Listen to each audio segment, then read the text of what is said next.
Good morning. We will pay attention to VAT today. First of all, we will look at VAT input. When we pay expenses or we purchase assets, the trader will be subjected to the levying of VAT. That means the price that you pay for the goods will include VAT when you buy goods or you buy any other assets. When you pay expenses, it will include VAT. But that VAT does not form part of the cost price of the assets or the expenses that you paid, because this VAT can be claimed back from SARS. So it means that when we pay expense, say for instance water, electricity, telephone, rent, we have to pay VAT on that expense, but we can claim the VAT back from SARS. Therefore, it will not form part of the expense. We will take it to the VAT input account and create an asset to show that we can claim this money back from SARS, so there will be an inflow of money into the business. This money SARS owes to the trader because he paid it when he bought the goods or when he paid expenses, and this VAT input is therefore an asset that will be received back from SARS. Assets and expenses will exclude VAT. So in your ledger account, you can never have VAT included in your asset or in your expenses. Because we claim the VAT back from SARS, the VAT doesn't form part of the expense of the asset or the expenses that we pay. When we sell goods, we have to claim VAT on behalf of SARS. Or when we render services to someone else, on the services rendered, we have to collect VAT on behalf of SARS. And on any income that we receive, there will be VAT included that we have to pay over to SARS. So that means if you're a registered VAT vendor, so you're registered with SARS as a VAT business, you have to charge VAT on all the goods and services to your customer. So this selling price will always include VAT because we collect the VAT on behalf of SARS. This VAT doesn't form part of the income or the service rendered or the sales price for the business because you have to pay it over to VAT. This VAT collected from the sales or the income that's included in the selling price or income is called VAT output. And VAT output is a liability because we have to pay it to SARS. And the business owes this VAT to SARS. Therefore, the sales and income will exclude VAT in the ledger accounts because this VAT that was collected is paid to SARS. It doesn't form part of the income for the business or the sales for the business.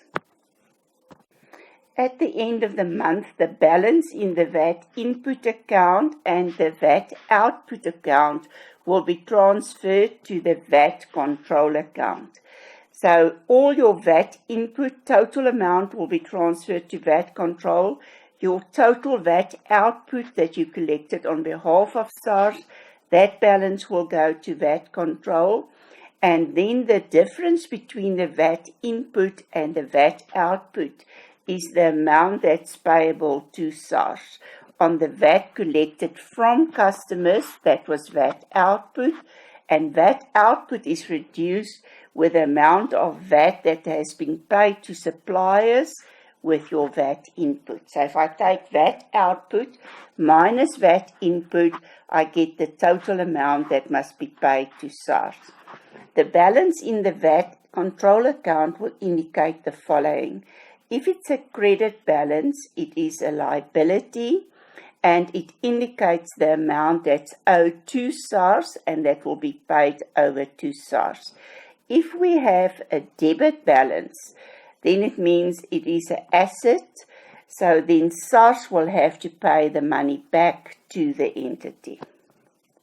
VAT input is VAT on costs. That means when we buy goods or we pay expenses, this VAT input can be claimed from SARS, and because it will cause an inflow of money in the future, it will be an asset. VAT output is included in the sales price or in income that we receive. This must be paid to SARS, and therefore it will be a liability. VAT payable equals VAT output minus VAT input. So if your VAT output is bigger than the VAT input, then it means that you owe money to SARS, then it's a liability. VAT receivable, when the VAT input is more than the VAT output, it will be an asset to us because SARS will have to pay the VAT back to the business. The amount that's payable to SARS is calculated as the amount of VAT that we received on the sale of goods minus the portion of VAT included in the price of goods when we purchase the goods. That means VAT input. So the amount that's payable to SARS will always be the difference between your VAT output and your VAT input. VAT output is a liability because the amount is owed to SARS. VAT output increases on the credit side because all liabilities increase on the credit side. The VAT output account will be credited when we sell goods for cash or credit, when we render services for cash or credit, when we recover bad debts because we wrote it off previously and now the people pay us, rent income, commission received, so on any income that we receive, settlement discount allowed that is cancelled on a RD check, drawings of inventory. VAT output will always decrease the amount that we owe SARS on the debit side because liabilities increase on the credit side and decrease on the debit side. That will be on discount allowed, bad debts, and debtors allowances. VAT input is an asset because this is the money that can be claimed from SARS. VAT input will increase on the debit side because assets increase on the debit side. This will consist on cash or credit purchases of inventories, consumables, stationery, packing material, cleaning material, any inventory that you buy.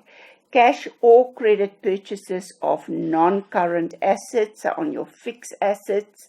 If you buy any of them, you can claim the VAT back from SARS. If the assets will never include the VAT in the asset account because we claim the VAT back from SARS. When we pay expenses, we will also pay VAT on the expenses, and this VAT can be claimed back from SARS.